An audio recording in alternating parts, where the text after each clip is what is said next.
Ce qui diffère essentiellement entre un livre et un ami, ce n'est pas leur plus ou moins grande sagesse, mais la manière dont on communique avec eux. Télérama Radio. Sur la lecture de Marcel Proust. Isabelle Janier lit Sur la lecture de Marcel Proust. Épisode 7. On sait que Les Trésors des rois est une conférence sur la lecture que Ruskin donna à l'hôtel de ville de Rusholme, près Manchester, le 6 décembre 1864, pour aider à la création d'une bibliothèque à l'Institut de Rusholme. Le 14 décembre, il en prononçait une seconde, des Jardins des Reines, sur le rôle de la femme pour aider à fonder des écoles à Ancoats. Pendant toute cette année 1864, dit M. Collingwood, dans son admirable ouvrage « Life and Work of Ruskin », il demeura at home, sauf pour faire de fréquentes visites à Carlisle. Et quand en décembre il donna à Manchester les cours qui, sous le nom de Sésame et les Lys, devinrent son ouvrage le plus populaire, nous pouvons discerner son meilleur état de santé physique et intellectuelle dans les couleurs plus brillantes de sa pensée. Nous pouvons reconnaître l'écho de ses entretiens avec Carlyle dans l'idéal héroïque, aristocratique et stoïque qu'il propose et dans l'insistance avec laquelle il revient sur la valeur des livres et des bibliothèques publiques, Carlyle étant le fondateur de la London Bibliothèque. Pour nous, qui ne voulons ici que discuter en elle-même et sans nous occuper de ses origines historiques, la thèse de Ruskin, nous pouvons la résumer assez exactement par ces mots de Descartes que la lecture de tous les bons livres est comme une conversation avec les plus honnêtes gens des siècles passés qui en ont été les auteurs.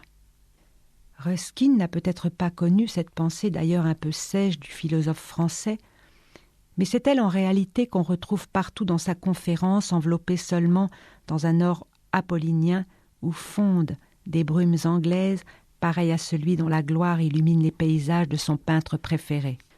À supposer, dit-il, que nous ayons et la volonté et l'intelligence de bien choisir nos amis, combien peu d'entre nous en ont le pouvoir, combien est limitée la sphère de nos choix. Nous ne pouvons connaître qui nous voudrions. Nous pouvons, par une bonne fortune, entrevoir un grand poète et entendre le son de sa voix, ou poser une question à un homme de science qui nous répondra aimablement. Nous pouvons usurper 10 minutes d'entretien dans le cabinet d'un ministre ou avoir une fois dans notre vie le privilège d'arrêter le regard d'une reine. Et pourtant, ces hasards fugitifs, nous les convoitons. Nous dépensons nos années, nos passions et nos facultés à la poursuite d'un peu moins que cela, tandis que durant ce temps, il y a une société qui nous est continuellement ouverte, de gens qui nous parleraient aussi longtemps que nous le souhaiterions, quel que soit notre rang. Et cette société, parce qu'elle est si nombreuse et si douce, et que nous pouvons la faire attendre près de nous toute une journée, rois et hommes d'État attendent patiemment, non pour accorder une audience, mais pour l'obtenir. Nous n'allons jamais la chercher dans ces antichambres simplement meublées, que sont les rayons de nos bibliothèques. Nous n'écoutons jamais un mot de ce qu'ils auraient à nous dire. Vous me direz peut-être, ajoute Ruskin, que si vous aimez mieux causer avec des vivants, c'est que vous voyez leur visage, etc.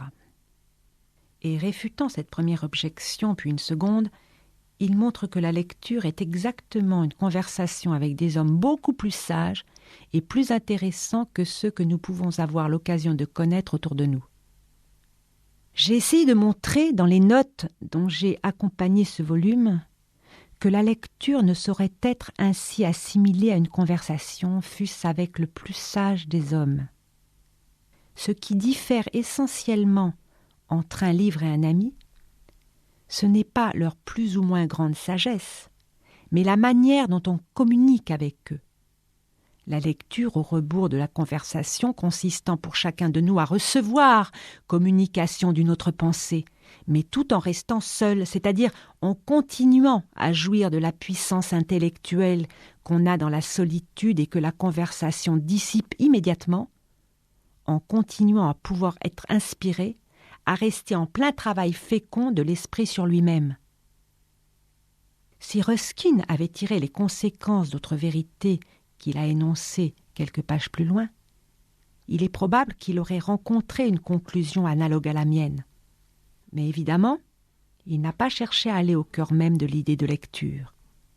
Il n'a voulu, pour nous apprendre le prix de la lecture, que nous conter une sorte de bonite platonicien avec cette simplicité des Grecs qui nous ont montré à peu près toutes les idées vraies et ont laissé aux sculptures modernes le soin de les approfondir.